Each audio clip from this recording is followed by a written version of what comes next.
Treasury market is about six-fold larger than before the 2008-2009 crisis. Do you think that at some point in time, the world market will no longer be able to absorb all of the U.S. debt being offered? Well, I would say the answer, of course, I don't know, but my best speculation is that U.S. debt will be acceptable, but for a very long time, because there's not much alternative. But it won't be the quantity. The national debt was nothing to speak of, for a long, long time, and then it won't be the quantity. It'll be whether, in any way, inflation would get let loose in a way that really threatened the whole world economic situation. Is the national debt the threat everyone makes it out to be? According to Warren Buffett, the answer might surprise you. It's something far more dangerous. Buffett believes we're focused on the wrong issue. The real threat isn't the size of the debt, it's what the government does next. Poor fiscal policy and runaway inflation could cause far greater harm than debt ever could. And worse, they can harm your finances. Why should we care about more fiscal policy than the debt? How could the government's actions directly impact your savings, investments, and financial stability? It's worse than you think. In this video, I'll break down Buffett's warning and reveal practical steps to protect your wealth in uncertain times, and how you can protect yourself from it. Warren Buffett's perspective on the U.S. national debt surprises many. He acknowledges the size of the debt, but emphasizes that the real issue lies in not the amount of debt, but how the government manages its fiscal policies. As he sees it, the U.S., as the world's largest economy with its own currency, has a unique ability to handle debt in ways that other countries cannot. However, if not managed properly, fiscal policies like excessive spending and poor inflation control can lead to much more significant problems down the road. Warren Buffett is quick to point out that the U.S. government is in a relatively secure position compared to other nations. Unlike countries that borrow in foreign currencies, the U.S. borrows in dollars. And because the U.S. dollar is the world's reserve currency, there is always demand for American debt. This means that the U.S. can absorb a debt at a much larger scale without immediate consequences. Buffett is not concerned about the national debt. Instead, he stresses that while the U.S. can manage its debt in the short term, there is a much greater threat in the long run: inflation. If fiscal policies aren't aligned with sound economic principles, we could see inflation spiral out of control, undermining the value of the dollar and the economy as a whole. Buffett doesn't fear the size of the debt. He fears the consequences of poor fiscal policy leading to runaway inflation. Buffett has consistently warned about the dangers of poor fiscal policy. Unlike debt, which can be managed through strategic decisions, such as adjusting interest rates and issuing bonds, fiscal policy is more difficult to control once it spirals out of balance. Government spending, taxation, and inflation control are the three major components that need to be carefully calibrated to ensure economic stability.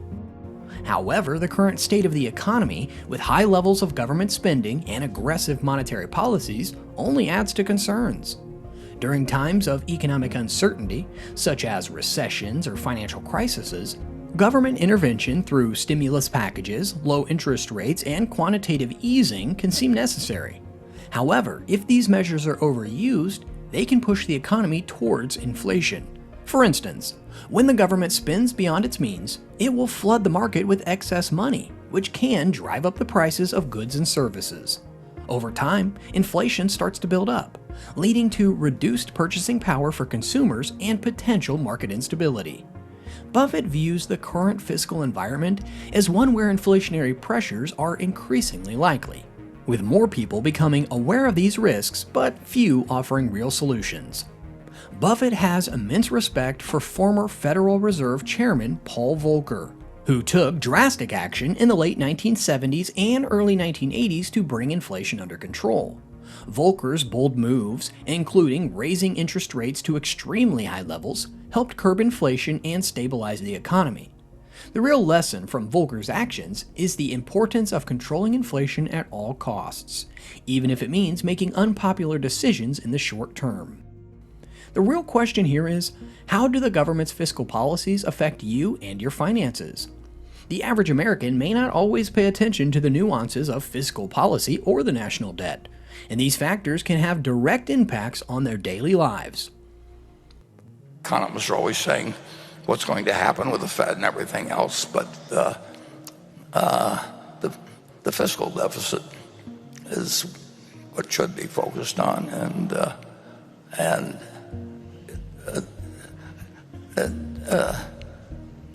Jay Powell is a not only a great human being, but he's a very, very wise man. But he doesn't control fiscal policy, and every now and then One of the most immediate and tangible effects of poor fiscal policy is inflation. Inflation refers to the general increase in prices for goods and services, which can significantly reduce your purchasing power. For the average consumer, this means everyday items, like groceries, gas, and housing. They've become more expensive. For example, a $100 grocery bill today might only buy what $90 would have purchased last year. Over time, if inflation continues unchecked, people find themselves struggling to keep up with rising prices, leaving them with less disposable income. As inflation rises, the value of your savings also decreases. If your money is sitting in a savings account that earns low interest, it will not be enough to outpace inflation. This means the purchasing power of your savings is eroded, making it harder to save for the future, buy a home, or invest for retirement. For example, someone saving for retirement will find that the amount of money they thought would be sufficient is worth much less when they retire. However, government spending and taxation play a key role in shaping inflation. When the government increases its spending without raising taxes or cutting back in other areas, it can lead to an increase in the money supply, which contributes to inflation. While stimulus checks and other financial aid might seem like a good short-term fix, the long-term result can be higher prices and diminished financial stability. This is why Buffett is concerned about inflation. While it may seem like a distant problem for many, it can quickly affect everyone's wallet. Inflation is the invisible threat to your finances, but the good news is that there are ways to protect yourself. Warren Buffett has been an investment legend for decades, and his timeless investment philosophy provides invaluable lessons, especially in times of economic uncertainty. At the core of Buffett's approach is value investing, a strategy that focuses on buying assets that are undervalued relative to their intrinsic worth. Unlike speculative investments that rise and fall on trends or short-term market sentiments, Buffett's strategy is rooted in buying businesses and assets that have a strong foundation. They are well managed and generate consistent cash flows. This ensures that, even in inflationary periods, the value of these investments will continue to grow over time. Buffett, in his interviews and writings, often points to a few key assets that tend to outperform during times of economic uncertainty and inflation: stocks, real estate, and businesses with pricing power. if you look at stocks as a business and treat the market as something that doesn't tell you, isn't there to instruct you, but it's there to serve you, you'll do a lot better over time than if you try to take charts and listen to people talk about moving averages and look at the Fed pronouncements and all of that sort of thing. And so that made a lot of sense to me then. And the way I've been allowed to deploy it. Buffett is a firm believer in stocks, especially those of companies that have a durable competitive advantage and a strong brand. For example, companies in industries like consumer goods, healthcare, and utilities, which people continue to rely on no matter the economic conditions, are good picks during times of inflation. These companies often can raise prices without losing customers, which helps them maintain profitability and protect against inflationary pressures. Real estate is another asset class that historically performs well during periods of inflation. Property values tend to rise along with inflation, and rental income often increases as well. For this reason, owning rental properties or investing in real estate investment trusts can provide a hedge against inflation. Buffett himself has invested in real estate, but more notably in the real estate companies that generate steady cash flow through property management. Also, he has often emphasized the importance of pricing power, which allows a company to raise prices without significantly affecting demand. Companies that produce essential goods, like food and utilities, often have this power. These businesses can pass on rising costs to consumers, thus protecting their profitability in times of inflation. While Buffett is known for making large investments in well-established businesses, he also avoids speculative investments that promise quick returns, like Bitcoin and other cryptocurrencies. These type of assets are not suitable for long-term investors. In fact, Buffett has warned repeatedly that they should be avoided, especially during times of economic instability. Buffett's advice here is clear: focus on the fundamentals, and don't chase short-term trends in hope of a quick payoff. Warren Buffett's investment in Coca-Cola is a textbook example of his long-term, value-driven strategy backed by remarkable numbers. In 1988, Berkshire Hathaway purchased $1.3 billion worth of Coca-Cola stock, roughly 6.2% of the company, amounting to 400 million shares. When Buffett bought Coca-Cola shares in 1988, the stock was not highly valued in the market. But he recognized the strength of its brand, its global reach, and its ability to raise prices without losing customers. This investment has since delivered extraordinary results. Today, Berkshire earns over $700 million annually in dividends from Coca-Cola, with a yield on cost exceeding 50% of the original investment. The stake, now worth over $25 billion, has grown nearly 20-fold, while the stock price has risen from $2.45 to around $60 per share. What this shows is that even with market downturns, well-chosen investments in companies with solid fundamentals will bounce back over time. A term often discussed by Warren Buffett in his analysis of economic trends is melt up. This phenomenon refers to a period where asset prices rapidly increase due to excessive optimism, typically fueled by monetary stimulus, government spending, and loose fiscal policies. During a melt-up, stock prices and other assets, such as real estate or cryptocurrencies, can soar to unsustainable levels, creating a market bubble. In many cases, the melt-up is the result of investors becoming overly optimistic and chasing returns, fearing they'll miss out on potential gains. Governments may pump large amounts of money into the economy via stimulus packages, low interest rates, or quantitative easing. This encourages spending and investment.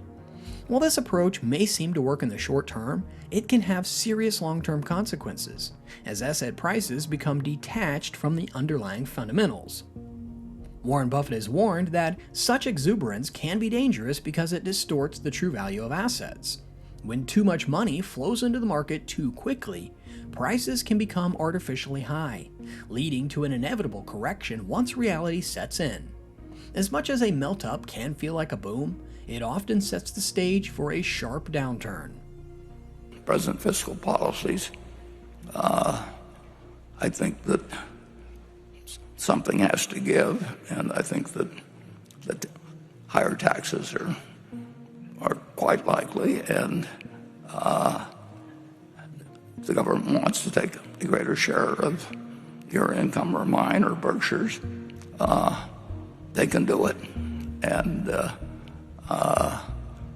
they may decide that someday they don't want the fiscal deficit to be this large because that has some important consequences, and they may not want to decrease spending a lot, and they may decide they'll take a larger percentage of what we earn, and we'll pay it.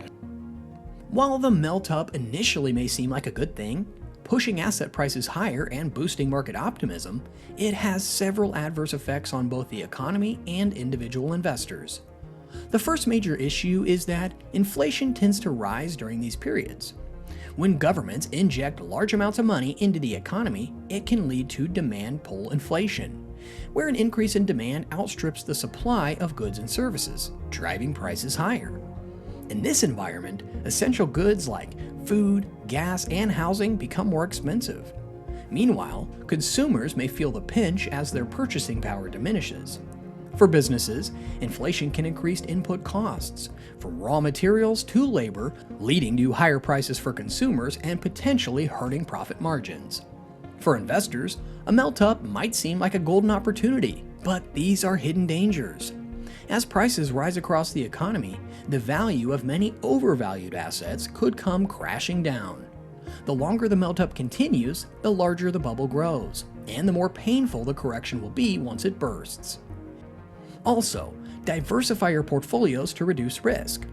Relying too heavily on one asset or sector during a melt-up could leave an investor exposed when the market corrects. A diversified portfolio that includes stocks, bonds, real estate, and other tangible assets offers protection against sudden downturns, especially if the market is in an artificial surge.